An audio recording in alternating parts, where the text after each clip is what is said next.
So let's take a moment to talk about rib flare and how it might affect your pelvic floor and how to check the angle of your rib cage. So there's two ways to look at it. Number one, there's kind of the basic idea of this rib cage flare. So the front to back position of the rib cage. So you have that kind of position, which is more postural, where the ribs are gonna flare up and out.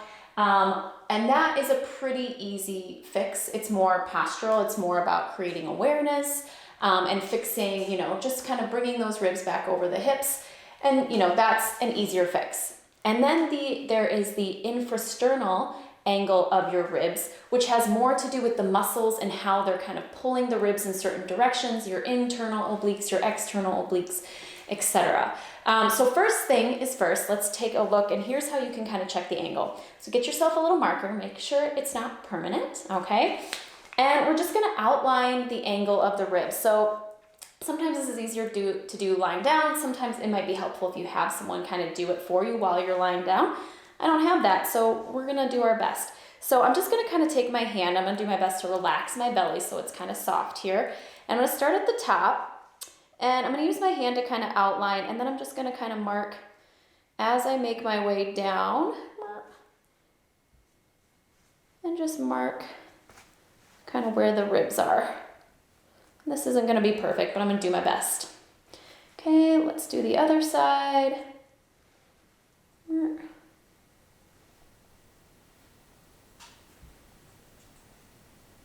Okay, so then you're gonna take a look at the angle, and we're looking at this angle here, okay? And in a perfect world, and let's realize we don't live in a perfect world, it would be 90 degrees, okay? But the human body is not perfect. There's a lot of factors that come into it, so this is just kind of a high-level idea that can give us some more information.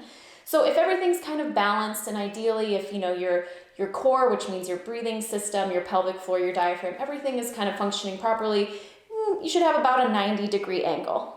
I've got about 90, I'd say. You can get an angle out if you really want to check. But what we're going to be checking for is if you have a wider angle here. Okay, so you notice that that angle is larger than 90 degrees, or you have a narrower angle, so less than 90 degrees. Now, if you have a wider angle here, which is very common for new moms after pregnancy, because again, we made room for baby, everything's stretched out, so the rib cage stretched out here as well.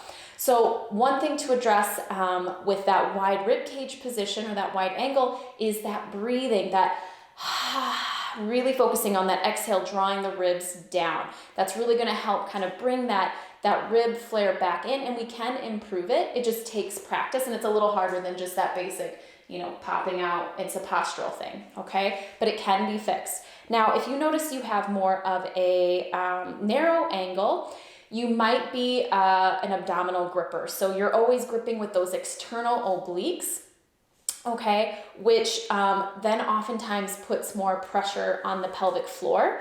So we want to pay attention to that and address that. And going back to if you're somebody who has that wider rib cage, chances are, again, not 100% of the time, but there is a strong correlation with that larger rib cage position or angle and a bigger diastasis. So again, that breathing, kind of getting everything back and functioning is going to be an important part of, addressing the rib cage angle, but addressing the diastasis as well. So get out that marker, draw it out, give it a try, and then from there, we can create a plan based on what you're seeing and what might be going on with your body.